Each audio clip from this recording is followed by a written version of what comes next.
If you've ever wondered how many items a given factory should produce, then you're not alone. This is probably the most common question in Satisfactory, and today I'll be breaking down my process and giving some examples as to how I deal with this.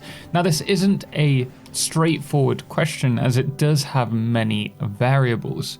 Is this a one-off factory that you're working on? Are you planning on expanding it as you get further into the game? And it is also in part dependent on where you are in the game at that moment in time. And there's no right answer.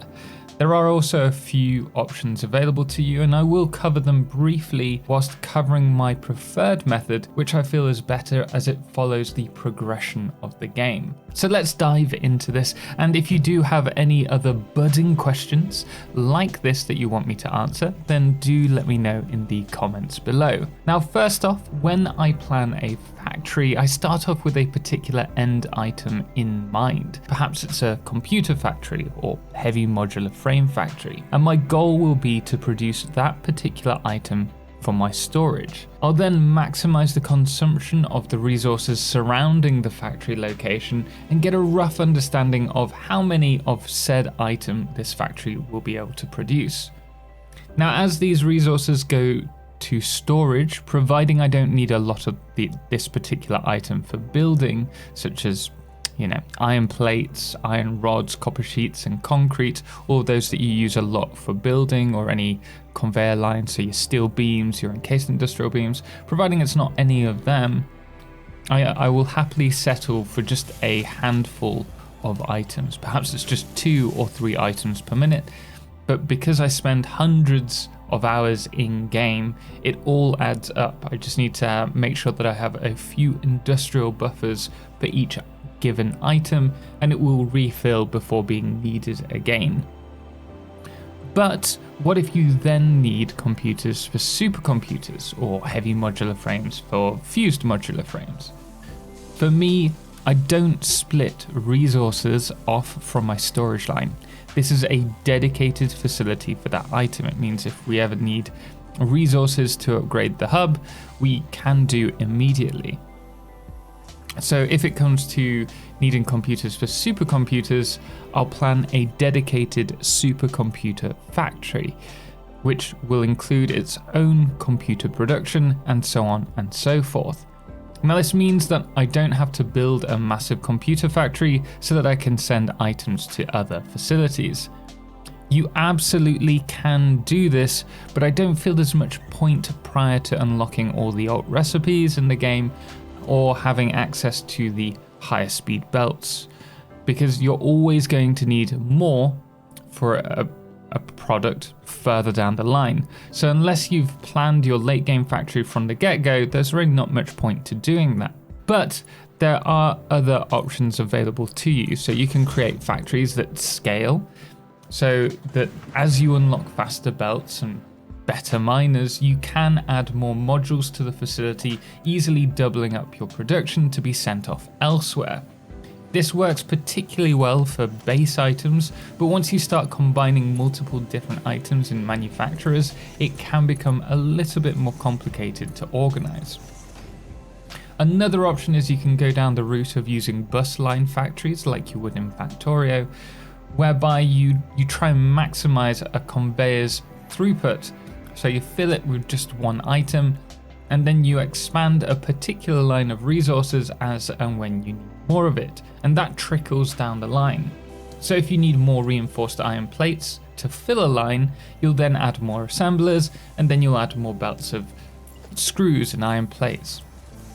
And as the iron ingot lines empty because they're filling up the assemblers for the constructors for the iron plates and screws, you'll then have to add more lines of iron ingots, and consequently until everything is running.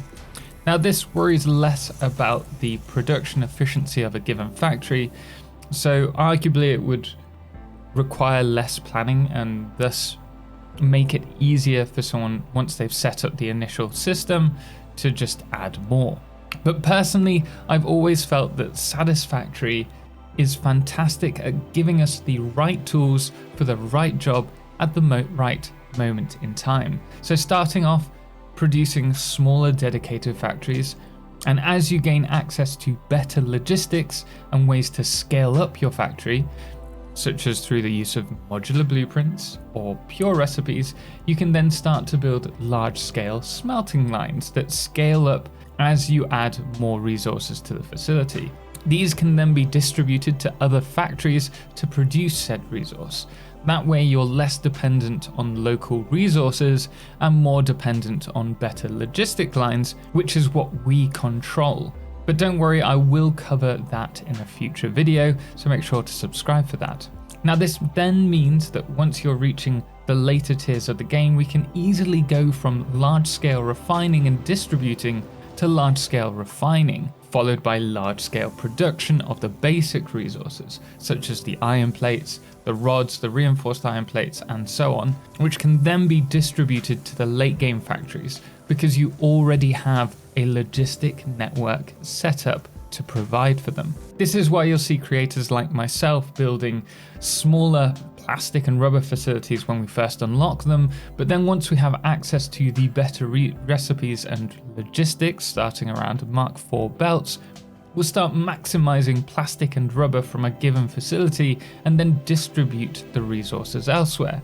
It's much more efficient to build like this than to constantly renovate and scale up antiquated facilities. So, how much of a product should you produce?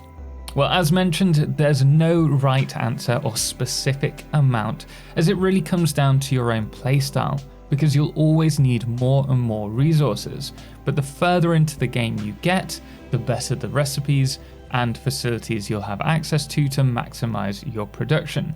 So it really comes down to focusing on the here and now, rather than the future factories. So in summary, at least for me in the early game, you don't need a lot so long as it's going to dedicated storage. And in case you're wondering, I would then send all of my excess items after the storage has filled to an awesome sink rather than another production line.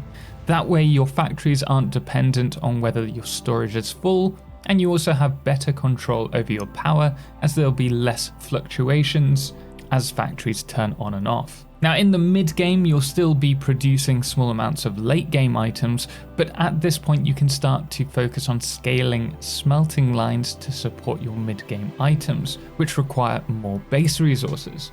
This is where the plastic and the rubber facility or your large pure metal smelteries come in.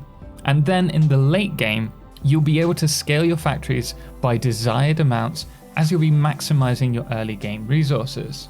I should mention though, for some who are running on older hardware, you may find your game struggle with larger factories, in which case there's an argument to focus on smaller modular factories rather than mega factories, like I cover in this video here. But guys, I hope you found this video helpful. If so, please hit the thumbs up, and special thanks does go to all of our amazing supporters on Patreon, most notably our Lunar Eclipse patrons, Firefless, The Calamity, Ben and Star, and our Blood Moon of the day, which today is Irate Monk. Until next time, as always, ciao for now.